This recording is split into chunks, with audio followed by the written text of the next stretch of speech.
చాలా రోతైన ఫుడ్ పెడతా ఉంటారు. మన భారతదేశంలో ఏ మాత్రం కూడా ఈ ట్రైన్స్ లో సివిక్ సెన్స్ అనేది ఉండదన్నమాట. జనం కుప్పలు కుప్పలుగా ఉంటారు, ఆ ట్రైన్లోనే వస్తూ ఉంటారు, ఆ ట్రైన్లోనే ఆడబడితే ఆడ కూర్చుంటూ ఉంటారు, ఆ ట్రైన్లో బాత్రూమ్స్కి వెళ్ళి టాయిలెట్స్కి వెళ్ళి వాటర్ అనేది ఫ్లష్ చేయరు, చాలా రోతగా ఉంటారు. దానికి తగినట్టుగానే ట్రైన్లో ఉండేటటువంటి ఫుడ్ కూడా అనమాట. అత్యంత కల్తీతో కూడుకున్నటువంటి ఫుడ్ ఎక్కడైనా ఉంటుంది అంటే నెంబర్ 1 ప్లేస్ ట్రైన్ అని చెప్తారు.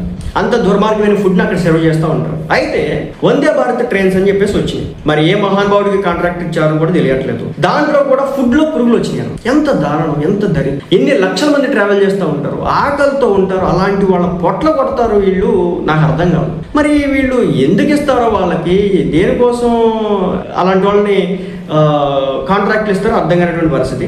ఎంత దరిద్రంగా ఉంటుందంటే ఈ రోజు కాదనమాట, దశాబ్దాలుగా ప్రయాణిస్తున్నటువంటి దశాబ్దాలుగా మనకు వేధిస్తున్నటువంటి సమస్య ఏదైనా ఉందంటే ఈ ట్రైన్లో అన్నం తినడం. ఎంత దారుణం అంటే, ఒకవేళ 2 రోజులు